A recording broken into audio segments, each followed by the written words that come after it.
हाँ तो जी नमस्ते, कैसे हैं आप लोग। हमें उम्मीद है बिल्कुल स्वस्थ होंगे, है ना।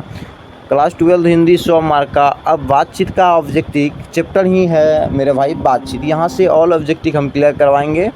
प्रत्येक दिन आपका वीडियो मिलता रहेगा ऑल, है ना। मॉडल पेपर और हिंदी का, उनके बाद इंग्लिश 100 मार्क, फिजिक्स केमिस्ट्री आप साइंस लें या आर्ट्स लें या कॉमर्स लें, उनसे हमें कोई दिक्कत भेदभाव नहीं है। आप यदि ऑफलाइन कहीं भी पढ़ते हैं उनसे भी हमें कोई भेदभाव नहीं है, क्योंकि ऑनलाइन हम प्रिपरेशन देते हैं। इनसे होगा क्या मेरे भाई, अच्छे नंबर से आप पास होइएगा हमारे यहाँ और किसी के यहाँ। जो भी ऑनलाइन टीचिंग करता है तो एक्सपर्ट होता है, ठीक है। तो यहाँ से आपको हम बता दें, क्लास 12 का इस बार हमारे यहाँ से भी अच्छे खासे रिजल्ट मिला है। 406 नंबर साइंस में दिलवाए हैं, हाईएस्ट हुआ। उनके बाद आर्ट्स का आपका गया है 356 नंबर तक गया है, जो कि ऑनलाइन से ही था। तो उतना बात हम नहीं करेंगे। अब डायरेक्ट हम आ जाते हैं क्वेश्चन पे, ठीक है। क्वेश्चन आपका क्या है, बालकृष्ण भट्ट की रचना बातचीत क्या है। बालकृष्ण भट्ट की रचना बातचीत क्या है। पहला गड़बड़ होगा, कोई दिक्कत नहीं है। बालकृष्ण भट्ट की रचना बातचीत क्या है, ये ललित निबंध था। क्या था, ललित निबंध था, ठीक है। ऑप्शन डी राइट आंसर होगा, ऑप्शन डी राइट आंसर होगा, ललित निबंध, ठीक है। आगे आते हैं हम लोग, है ना। जब आगे आएंगे तो क्या प्रश्न पूछा हमसे, है ना। 2 नंबर, बालकृष्ण भट्ट किस युग के निबंधकार थे। पूछ रहा है बालकृष्ण भट्ट किस युग के निबंधकार थे, है ना। किस युग के निबंधकार थे, तो भारतेंदु युग, ठीक है। ऑप्शन बी राइट आंसर होगा, है ना। आगे आते हैं हम लोग।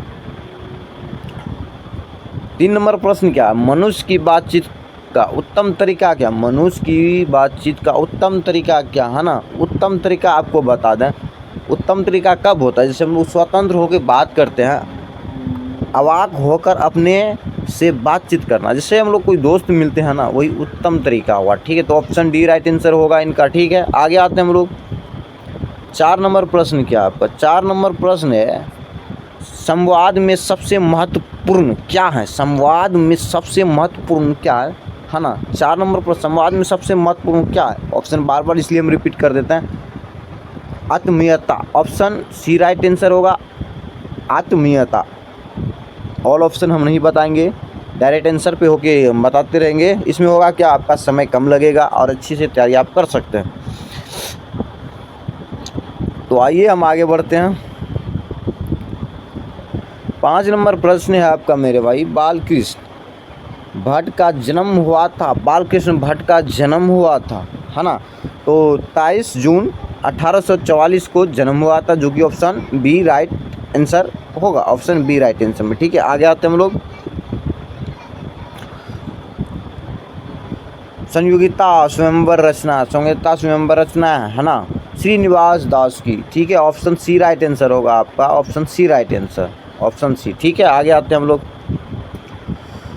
कौन सी रचना बालकृष्ण भट्ट की नहीं है। आपसे पूछा कि कौन सी रचना बालकृष्ण भट्ट ने नहीं लिखा है। कौन सी रचना बालकृष्ण भट्ट ने नहीं लिखा, परीक्षा गुरु नहीं लिखा था। क्या होगा मेरे भाई, परीक्षा गुरु ये नहीं लिखा था। तो option D right answer, okay. आगे आते हैं हम लोग। 8 नंबर प्रश्न है आपका, है ना, कौन सी रचना बालकृष्ण भट्ट की है। कौन सी रचना बालकृष्ण भट्ट की है, तो रेल का टिकट पूछेगा। ऐसा भी प्रश्न बार बार पूछा गया है बोर्ड एग्जाम में। रेल का टिकट का लेखक कौन था, तो आपको चुपचाप लिखना है बालकृष्ण भट्ट। क्या लिखना है, बालकृष्ण भट्ट, ठीक है। तो ऑप्शन ए राइट आंसर। आगे आते हैं हम लोग। 9 नंबर प्रश्न क्या आपको, 9 नंबर प्रश्न है, बालकृष्ण भट्ट ने कौन सा मासिक पत्र निकाला था। कौन सा मासिक पत्र निकाला था मेरे भाई, है ना। कौन सा मासिक पत्र निकाला था, है ना। हिंदी प्रदीप, हिंदी प्रदीप याद रखिएगा। बालकृष्ण मासिक पत्र कौन होगा, हिंदी प्रदीप, है ना, हिंदी प्रदीप, ओके। आगे आते हैं हम लोग, है ना।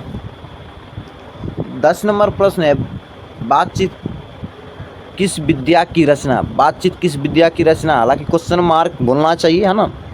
तो आप लोग मैनेज कर लीजिएगा, है ना। आलोचना, गीत, शोध निबंध, आलोचना, गीत, शोध निबंध। बातचीत किस विद्या की रचना, तो आप लोग अच्छी तरह से जानते हैं, निबंध है। क्या है, निबंध, ऑप्शन डी राइट आंसर। तो इस वीडियो का मकसद बनाने का यही है कि आपसे कोई भी ऑब्जेक्टिव गलत ना हो। ऑल सब्जेक्टिव और ऑल सब्जेक्टिव का बारे में